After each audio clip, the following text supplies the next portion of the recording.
యుగ సంబంధమైన దేవత ప్రతి మనిషిని తన చెరలో బంధించి తనను తాను గుర్తించనివ్వకుండా క్రీస్తుకు శత్రువుగా మారిపోయేటట్లు దీర్ఘశాంతాన్ని కూడా కోల్పోయి క్రీస్తు సేవ విషయంలో ఆ నమ్మకత్వాన్ని విడిచిపెట్టి వినయం సాత్వికం వీటన్నిటిని విడిచిపెట్టి దేవునికి లోబడకుండా సంఘం మీద పెత్తనందారులుగా ప్రవర్తిస్తూ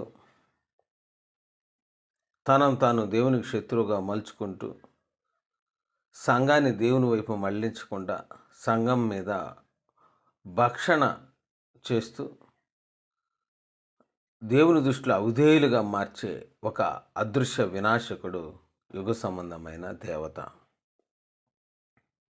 అందరి గురించి రహస్యము ఎఫెసీయులకు రాసిన పత్రిక 4వ అధ్యాయం 3వ వచనం.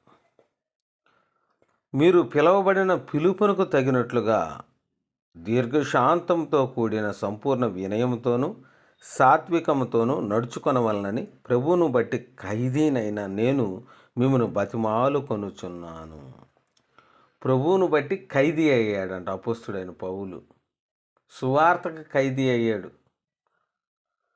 సువార్తకి ఖైదీ అయ్యి నశించిపోతున్న అనేక ఆత్మల పట్ల భారం కలిగి పాపం అనే చెరలో నుంచి వారిని విడుదల చేస్తున్నాడు ఈ ఖైదీ.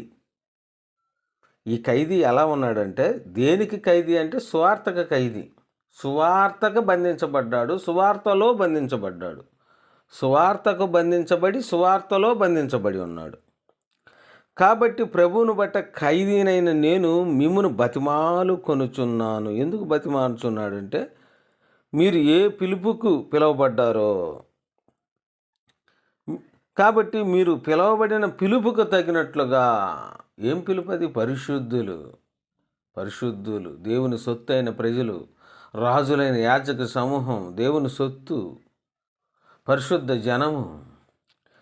కాబట్టి ఆ పిలుపుకు తగినట్లుగా దీర్ఘశాంతముతో కూడిన వినయముతోను. దీర్ఘశాంతంతో కూడిన వినయం అంటే, దీర్ఘశాంతం అంటే తప్పుని హెచ్చరించాలే కానీ పగుంచుకోకూడదు, ఖండించాలే కానీ బుద్ధి చెప్పాలే కానీ దాని మీద ద్వేషం ఉంచుకోకూడదు.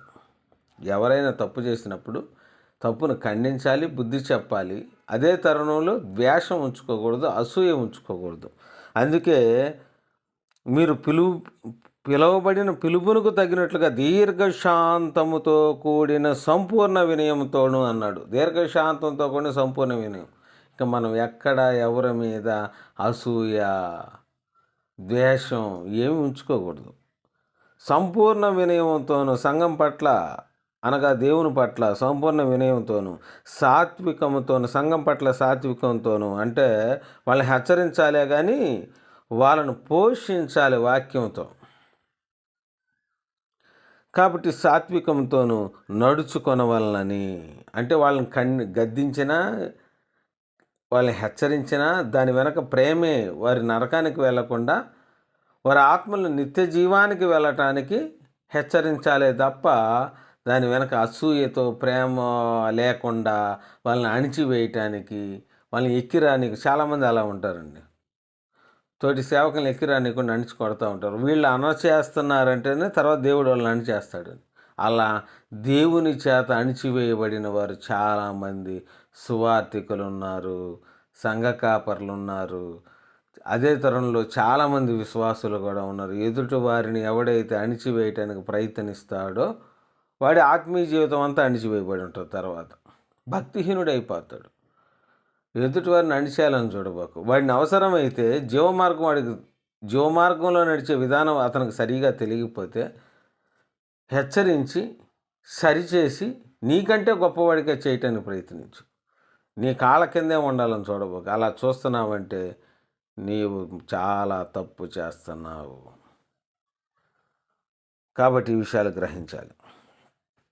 కాబట్టి సాత్వికంతోనూ నడుచుకొనవలనని ప్రభువును బట్టి ఖైదీనైన నేను మిమ్మును బతిమాలు కొనుచున్నాను. ఎందుకనంటే నీలో దీర్ఘశాంతం లేకపోతే, నీలో సంపూర్ణ వినయం లేకపోతే, సాత్వికం లేకపోతే నీకు నిత్యాగ్ని దండన తప్పదు. అందుకే అంటున్నాడు, ఖైదీనైన నేను మిమ్మల్ని బతిమాలు కొనుచున్నానంటే అయ్యా నీలో నువ్వు ఏ పిలుపుకు పిలువబడ్డావో అందుకు తగ్గ ప్రవర్తన నీలో లేకపోతే రాజులైన యాజక సమూహం పరిశుద్ధ జనం దేవుని సొత్తు నువ్వు. కాబట్టి ఆ పిలుపుకు తగ్గిన ప్రవర్తన నీలో పరిశుద్ధత ఉండాలి, నీతి ఉండాలి, యథార్థత ఉండాలి, క్రీస్తు స్వరూపం ఉండాలి, క్రీస్తు స్వభావం ఉండాలి. కాబట్టి నీలో అసూయ తీసేసుకోవాలి, నీలో ద్వేషం తీసేసుకోవాలి, ఇతరులకు హాని చేసే స్వభావాన్ని తీసేసుకోవాలి, ఇతరులను తొక్కివేసే స్వభావాన్ని తీసేసుకోవాలి. చాలామంది ఇతరులను అణిచేస్తూ ఉంటారు, ఎక్కిరానికుండా తొక్కేసే పనిలోనే ఉంటారు.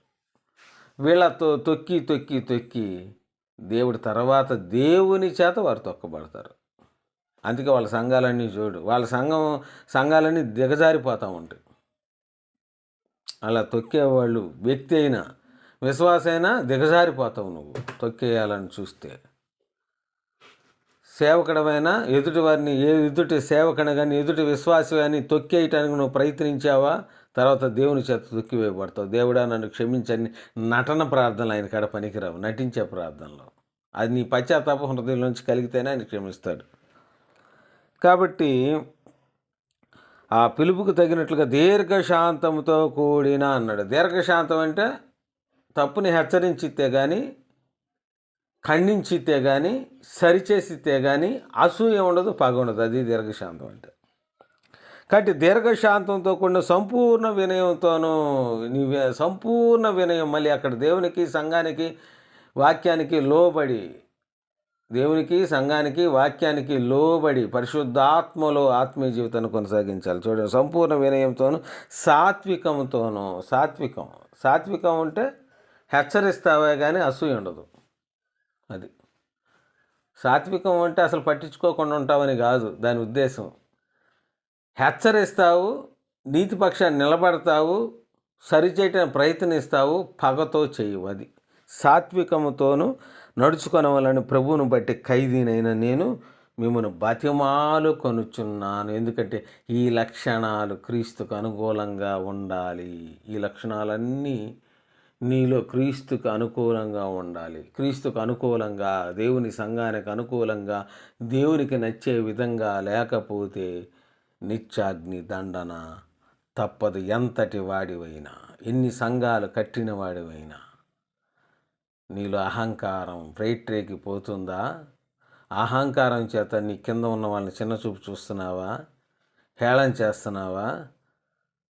వాళ్ళ ముందు నటిస్తూ పొగుడుతూ వాళ్ళు వెనకాల హేళన చేస్తా అసూయ చేస్తున్నావా? ఇవన్నీ నేను అణిచేస్తాయి. కనుక్కోలేవు. ఎలా అణిచేస్తాయి అంటే అనేక కోణాలను అణిచేస్తాయి. వద్దు.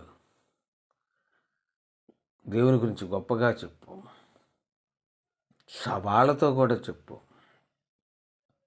కానీ నీతోటి సేవకుడిని తప్పు చేస్తే హెచ్చరించు, నీతోటి విశ్వాసి తప్పు చేస్తే ఖండించు. కానీ పగ పెట్టుకోబాకు, ద్వేషించబాకు. ఎందుకంటే ఆ ద్వేషం దేవుని నీతిని నెరవేర్చకపోగా నిన్ను నిత్యాగ్ని దండంలోకి అపవాదితో పాటు తీసుకొని వెళ్తుంది. అలా ఉండకుండా ఆ పిలుపుకు తగ్గినట్లుగా మనం నడుచుకోవాలని అపోస్తలుడైన పౌలు వలె సువార్తకు ఖైదీగా మనం నమ్మకస్తులుగా ఉండాలని తెలియచేస్తూ దేవుడి కొద్ది మాటలు దీవించును గాక. ఆమెన్.